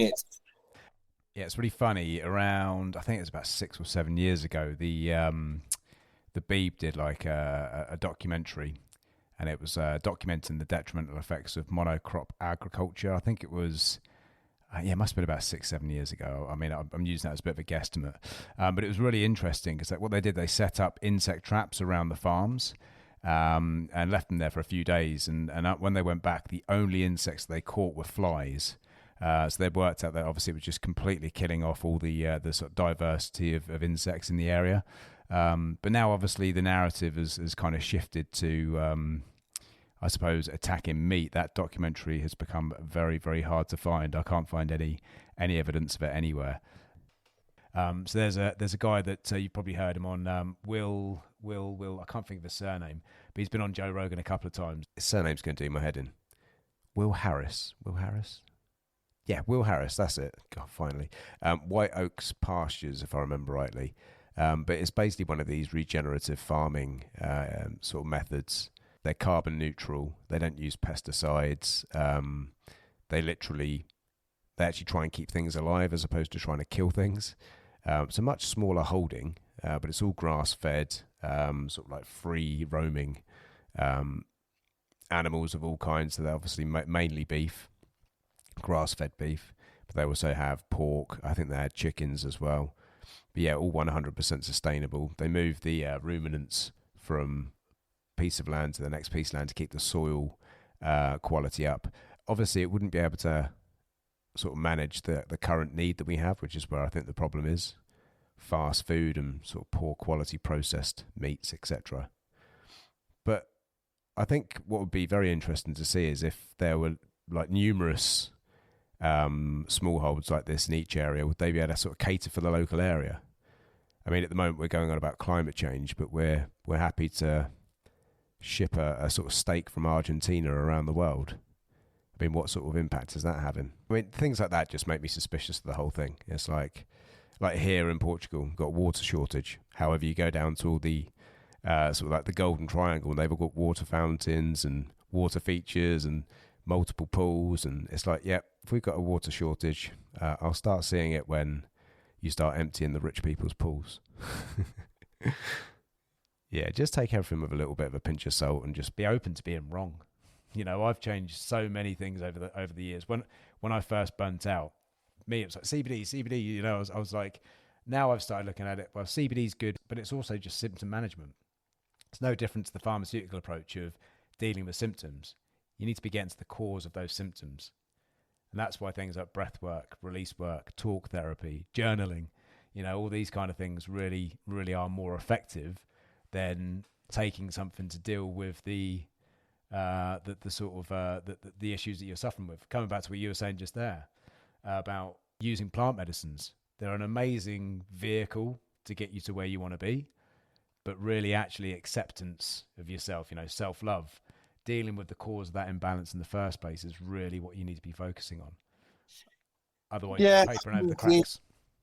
The plant medicine and the psychedelic stuff, however you want to label it, that really, for me, digs into the trapped trauma and stuff that we can talk all day long, but we ain't going to uncover the rip. But that it hooks into, and it's quite difficult to process that, reliving that, remembering that, and coming to peace with that. I think that's the bit that kind of stuff does. You know, there's a lot of research with Mandy and MDMA, with PTSD and stuff at the moment, and that's all just being legalized. You know, so we know that we can really tap in and do some really good therapeutic healing when we get rid of the ego, when the ego's taken out of the way. And I don't know any other way of doing that other than reaching an altered state of consciousness. And like you say, you've got breath work, meditation, if you can do it. I take my hats off to people that can do that stuff. And I have friends that do.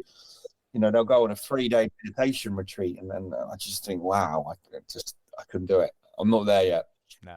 But yeah, you know, the breath work, it's just quietening the mind is what we're getting at, isn't it? Once you can quieten the mind, you can start to really heal the soul, and that's the important thing under all of this. Yeah. We're doing a lot of soul work lately, which is interesting, you know, just kind of realizing that my soul's not the same as my thinking. I think that's what we got disconnected from nowadays. I think traditionally we've always been taught that, but now we've become this Western scientific mind, haven't we? You know, there's no evidence, it's not real. You need to prove it. It's just become very analytical. I believe in the soul. I do. I believe that our soul, and our souls are what suffers in all the way we live nowadays. And we're naturally want to be connected with people. We want to be loved. You know, that's who we are as humans, and we are so disconnected nowadays. So disconnected. 100%. No, I totally agree. And I coming back to what you were saying there about also about being, it doesn't work, there's no evidence. It's like, again, you just got to be a bit broader minded than that. It's like thousands of years of anecdotal evidence, in my opinion, counts for a little bit more than funded research against, you know, from maybe some special interests. So, I mean, again, you can go down the rabbit hole and look at scientific research. The fact that, like in the US, so I always use the US because that is really the driver of the pharmaceutical industry. But 60% of all funded research is funded by the pharmaceutical industry and actually the regulatory bodies. Absolutely nuts, isn't it? All That's of it. insane. Yeah. The body. So I don't know. Even down to I've just listened to one of the most recent podcasts on Joe Rogan. It was Sean Baker. He is a well-known carnivore, but he made a really, really sort of valid point, which I wasn't aware of, is even the body confidence movement. You know, obviously it's okay to be fat. That is actually funded by the sugar industry. So I mean, even if you look at the influencers on YouTube, they're all being paid. They're all being paid by Nestle. They're all being paid by Skittles, Doritos, all that kind of stuff to drive this narrative. So it's kind of like you've always got to look at what sits behind stuff. And again, just use a bit of bloody common sense. Use a bit of common sense. I mean, sugar is definitely the most addictive substance that we have worldwide, and has caused the most problems, doesn't it? I mean, sugar just destroys the human body. Yeah. Well, in the 50s, the sugar industry paid off Harvard scientists. Now, this isn't a conspiracy. This is documented. It's been charged. It's gone through the courts. But they paid off Harvard scientists to basically say that the heart disease and all of those issues was red meat and not sugar. So obviously that's been done. We know about that, but they still, doctors, if you go to a doctor, they'll still quote that red meat is the main contributor to heart disease. It's just, it's insanity. It's really sort of kind of crazy that we even know these things and we're still using it. Now, don't get me wrong. I know doctors are there in good faith. They do the best they can. But if I was a doctor, I'd feel it was my sort of duty to be keeping on top of research, not just about how you're trained. It's also about, again, using a little bit of common sense. By the time the average kid is 8 these days, they would have eaten more sugar people would have in their lifetimes pre-1970. Crazy, huh? By the time they're 8. And that's just a kid that just eats like cereal and, you know, has the odd treat. Cereal as well. I didn't this was insane. So John Kellogg, he was like a really religious man. So the guy that has founded Kellogg's. And he basically thought that masturbation and over-sexualization was one of the biggest problems that the human race faced. So they decided, him and his brother, to try and make this really bland food to try and desexualize people. And that's where cereals came from. So they would actually try to make something that they wanted to try and cure masturbation. So he actually used to go around as well as a doctor and mass circumcise women. He was fucking Fruit Loop, complete Fruit Loop. Funny that he brought out Fruit Loops. Fruit Loops, the whole saying comes from, yeah. Yeah, but they basically realised when they were sort of like testing it that they actually realised that they could mass produce this stuff because it was, I don't know, somehow addictive to the masses. But then obviously for years and years it was put forward as like a really healthy way to start the day, a healthy breakfast. But the whole reason they put it together was to try and desexualize people because they were eating too much meat in his eyes, and it was making people overly sexual because of the bioavailability and the nutritional value of meat. Fucking crazy. I was never a fan of cornflakes anyway, mate. I've never been a big fan of cereals. It's like we get it for the kids. I'm like, I'd much rather you had some fucking eggs. We're going to get some chickens. We've decided getting chickens for Christmas so the kids can get involved with keeping them, get some fresh eggs, some proper eggs. Yeah, I mean, I've kept chickens for years. Yeah, you did. Yeah, I like chickens. You know, they're highly intelligent animals, and if you've ever watched the film Chicken Run, they really are trying to escape 24/7. So you spend half your life just trying to stop them escaping. But yeah, it's nice to have those fresh meat, man. I like that different off the land a little bit. I'm looking at some urban beekeeping here at the moment, the old urban hives. Yeah, I'm gonna get a few of those on the go. But yeah, I try and live within my local means. You know what I mean, as much as I can. Don't get me wrong, I buy sugar and I buy into the supermarket sometimes, but yeah, I try and do my bit. Try and do the I think the change that we want, or everyone wants to see, comes from us. It starts with you. I really believe that. If you change, you know, if every single person woke up and decided to change their lifestyle, the world would just naturally change. The water would be hard, though, you know what I mean? But it's we're so stuck into the next best thing. I mean, I'm the same. I mean, I've just gone out and bought a new drone, new electronic. You know, I'm forever falling down that rabbit hole, but I try my hardest not to. I think the best thing we could all do is start boycotting supermarkets, start going to farmers markets, start going to local small businesses. Obviously, they can't cater for it at the moment, but they'd have to start. You know, that where opportunity lies, that's where businesses come up. So if you've got a local farmers market, they'll get to capacity. Other people will go, oh, do you know what? I could do a bit of this. And the only way this is going to change, like you say, is people voting with their pockets. However, it's very, very difficult to get small holdings to cater for everybody. So we have to change our whole way, and that means sort of shunning fast food, because at the moment, if you think about how many hamburgers places like McDonald's sell every day, although they're not what would really constitute a hamburger when you can leave it on the side for 20 years and it doesn't degrade. But again, it's still that sort of massive need for burger meat. It's unlearning what we've been taught as well. I know you were talking about the cereal thing, the whole 3 meals a day stuff. That's really bad advice. Mm-hmm.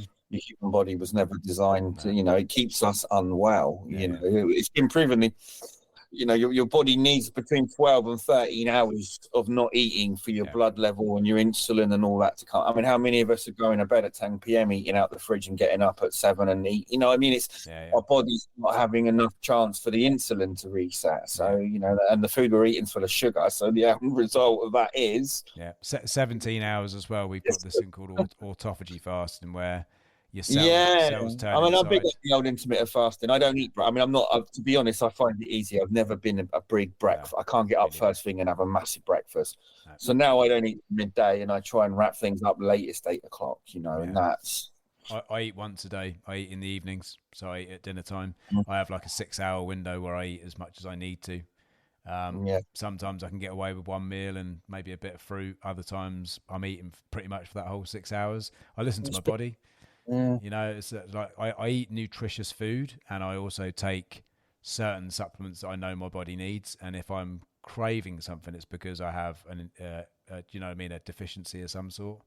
And but then again, that takes people to be aware of what food sources have what nutrients, what minerals, what vitamins, and sort of like 16 vitamins that we need, between 60 and 90 minerals that we need every day, and obviously the 3 fatty acids that we need, and we need to be getting them every day, and we're not.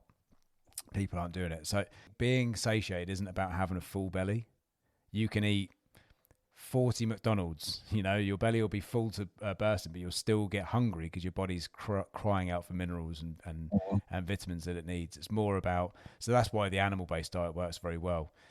If you eat sort of red meat, obviously it's very high in minerals, and especially if you include organs, etc. But also it's high in fat, and fat is very satiating. So you eat less to become fuller for longer. And that's kind of the way it works. We start going over to burning fat as opposed to burning glucose.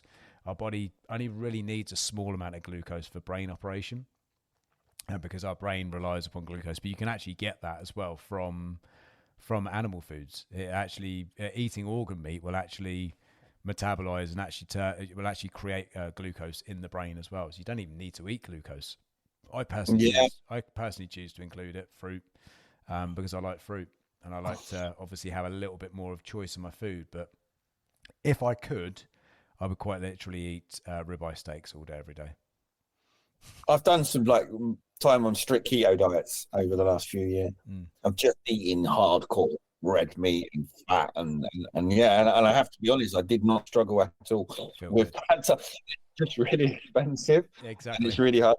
When you're eating that much meat and to get good meat, it's just like I was doing Abel and Carl over here, man, and it's like you need to remortgage to be able to afford to eat like that. So exactly. When I first got here and I was doing it was about €5 for their version of a ribeye. They call it intricate. And then obviously when the war in Ukraine kicked off, I saw that go from £4 to £5 to about £9. Yeah, get yourself some chickens. You'll never look back. Yeah, I'm definitely going to do. And that's the other thing as well, is like supermarket eggs. But my guts get a bit funny. Yeah, you can really see the difference. I mean, the supermarket eggs here are unnaturally orange. I don't know what they're giving those chickens, but I can promise you, of 5 or 6 years of keeping chickens, I've never seen an egg that colour naturally. No. I don't know what they put in their diet. Yeah. You know, that's because everyone wants those really golden yolks, but it's like, it's crazy. Well, here they don't try and hide it. They just go with the really bland yellow yolks, and also the eggs that when you crack them, they're just so fucking wafer thin. It's just something not right about them. So that's why we would get. Yeah, most of the eggs you get on the shelf over here are like 6 months before you from being laid. It's crazy. I mean, they're still fine to eat, but they lose so much of the nutritional value. Yeah, just insane. Well, we also get black pork, like basically wild black pork walking all over our land. So I probably shouldn't say this on the podcast because I think it's illegal here, but I'm going to start fucking getting myself one every few months. Chop it up, butcher it up, stick it in the freezer, live off that for a while. So actually, that's I didn't realize it's the best food source for vitamin D is pork lard. So pork lard, and actually the preference would be free range, like wild pork lard. It's got 1,000 IUs of vitamin D3 per tablespoon. And if you look at any other food source on the planet, you've got like trace amounts, like tiny amounts. It's very hard to get D3. You always say fish oil and stuff, don't you? Yeah, fish oil. Sardines is good, which obviously is quite good here. But again, you've got to limit how much you eat. You can't eat them every day. Sardines, Pacific mackerel. Well, no, or is it Atlantic? Yeah. I think it might be Pacific mackerel. Yeah, so yeah, oily fishes. They've got quite a good level in them, and then obviously I still remember you telling me off for eating so much mackerel when I worked with you. Heavy metals. So tell me I'd get mercury poisoning. You're probably right, to be fair. Yeah, so unfortunately, it's one of those things. It's a balancing act, but I think you're probably going to be better off eating that than eating fucking processed shit. Yeah, I'm really fussy about what I eat. It pains me that my kids still get to eat McDonald's and that. I mean, it's just, I can't even imagine eating McDonald's like that now. Like, every now and then I get euphoric read, and you end up getting one of their little breakfasts, you know what I mean? And you sit down like a kid in the 80s, and then you go to eat it, and then it's like the complete opposite of euphoric recall. It's like you just feel sick. Yeah. It's just like, oh, what have I eaten? I had to do a reprogram. Paul Saladino, I don't know if you know Paul Saladino, carnivore. Yeah. So he was like, what I did, he said, is I stopped having cheat days or treat days. He said, and I started calling it what it was. Carcinogenic day, he said, and it didn't take him very long to stop eating that shit because he realized that they were literally cancer causing, inflammation feeders, all that kind of stuff. And as soon as I did that, I just stopped. Yeah, no, I'm really fussy about what I eat these days. I have been for a while. Running a health food, I've got to be an advocate for health food as well. You don't really want an obese, overweight health food. It doesn't quite make sense, does it? So you've got to live it. I mean, or be at least be well aware of the negatives of not. Yeah, indeed. And I'm not doing it just to sort of get across to people that look, I'm a great advert. I'm actually doing it because I had kids late. I want to be there for, when they have kids. I do want to be a grandparent, and that's going to be quite tough just by the fact that I was a lot older when I had my first one anyway. So, but yeah, if we can extend that, we can have, not just extend it, but actually extend the healthy years that we have. Might as well do it. Yeah, I totally agree. All right, buddy. Well, we've been going for 2 hours and a bit. Thank you very much, mate. Really do appreciate it. I'm glad that we finally got this in. I'm glad that things are going well for you over there, mate. And the change, and how long have I known you now? 15 years? It's got to be something like that. Yeah. Where you were 15 years ago, where you are now has been, really, really inspirational to watch, mate. I take my hat off you for just getting up and moving to another country. Thank you. And all of that, yeah. No, to be honest, I mean, I was gonna. There was a note I had here just written down. It was like, because I remember when we were doing the fermented drinks, like before I'd said I was coming over here, we kind of sort of like talked about the mushrooms, because I think at the time I'd started drinking 4 Sigmatic mushroom coffee. Yeah. And I just started looking into it, and I was like, oh, we should start doing that. And I remember sort of us mentioning it, and then the next minute I was like, oh, I'm moving to Portugal. So when I saw you do it, I was very proud of you. I was like, I was a bit gutted that I wasn't involved, because I was like, that would be a great business. But yeah, very proud that you sort of followed that, and not just followed it, but really sort of taking it to a level, not just gone, okay, this is a boom industry, I'm going to sell these things. I mean, you've really sort of engorged yourself in the life. You know your stuff about it. So yeah, it's been very nice to see you really sort of living the life and again, deep diving into it, making sure that you're educated on it and being a big proponent for it. So long may it continue, buddy. I really do love your journey and love seeing it. I work for them, mate, and that's the way it is. I've realised that now. I work for the fungus. Obviously, but the mycology stuff was a natural evolution from the fermented foods because I was already working with fungus. And then when the lockdowns come and I got bored, I want to learn how to grow my own mushrooms, and that seed has just grown. And my ethos as with the fermented stuff is I want people to do it themselves. So what I do, don't get me wrong, we sell all the finished mushroom products, but we grow kits are the one. I want people to grow this stuff up.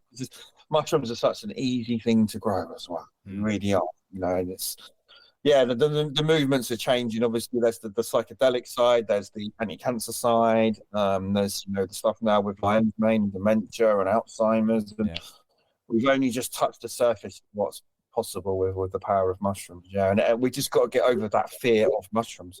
Oh, 100%. I mean, that I post about the Amanita now, and you probably see on my Facebook, everyone's like, "Oh, be careful! You're pointing at it's such a misunderstanding about mushrooms." And it's good to have a healthy fear. Don't go in the forest eating random mushrooms, but a lot of mushrooms are friendly. There's very few ones that aren't. I think that in itself is a testament, mate, as well, because again, that a lot of people out there selling the end product because that's where the money is, that's where the cash cow is. Whereas actually the fact that you want people to go and empower themselves, you're losing customers first and foremost, because people are starting to learn the tricks of the trade themselves, and they don't need you on an ongoing basis. So it's not a good business. None of what I do is, but it's not about that. I want people to take these things themselves and get the benefits from them, learn about them. They're like little pets, all of them. They're living, breathing things. Everything I sell is, and just embrace them, and they will change your life as they have mine. I have no doubt in that. And that's the core message for me is we need money to live. I've already talked about it. I've had loads of money and been really unhappy. So for me, the happiness doesn't come from money. It comes from that sense of having purpose. And if you have no purpose in life, you can have all the money in the world, but you ain't going to be happy with it. Trust me, you need purpose. Totally. I think also, actually, coming back to when I was unhappy in recruitment, although I was learning every day about tax and legislation. It's in your purpose. Yeah, exactly. And I wasn't nourishing the soul. And I think that, again, falling into this, even when I was learning stuff to make myself better, every day I was nourishing my mind and actually expanding. And what I've actually even found in the last few years is if I do start falling off the rails a little bit, one thing is for certain, I've stopped learning. I've stopped going in and deep diving into something or expanding in an area that I already knew. I know it's a cheesy saying, but every day is a school day. And I think that also by learning stuff, you're educating yourself, which obviously, like we were talking about, people really need to start educating themselves on all these incredible and beneficial things that are out there, because number one, they do benefit their lives and it will actually make them better. Number two, an educated sort of consumer is obviously then going to start dictating where these industries go. Again, although we're pissing in the wind a little bit and it's an uphill struggle, the more people we can sort of turn on to that, the better. Yeah, definitely. Yeah. And I think the more people get unwell and sick, the more they want to start looking into their own health. You think there's a real movement these days of people wanting to. I think a lot of people sense that this shouldn't be the way it is. The world is currently not in the health situation that it should be. I've yet to meet a human, mate, that's not signed a not good enough contract in some shape or form, and is not living out their life on that contract, subconsciously or consciously. Exactly. That's health hasn't had a negative impact from all of that. All that worrying stress that we cause ourselves, cortisol's been proven to be carcinogenic. We know the more stressed we are, the more likely we are to get cancers and stuff. Yeah, it's proven. Oh no, we do down loads of coffee, we commute to work, we get to work and our whole day's from the start, and then it makes us sick. It's like getting out of bed and stubbing your toe. Yeah. Oh, it's been awesome speaking to you, mate. I really have loved this catch up. Let's do it again, okay? Yeah, cool. Lovely, mate. Lovely to speak to you. Love to everyone, mate. Good to see you. Take care, mate. See you later. Bye. Thanks, guys. See you next week.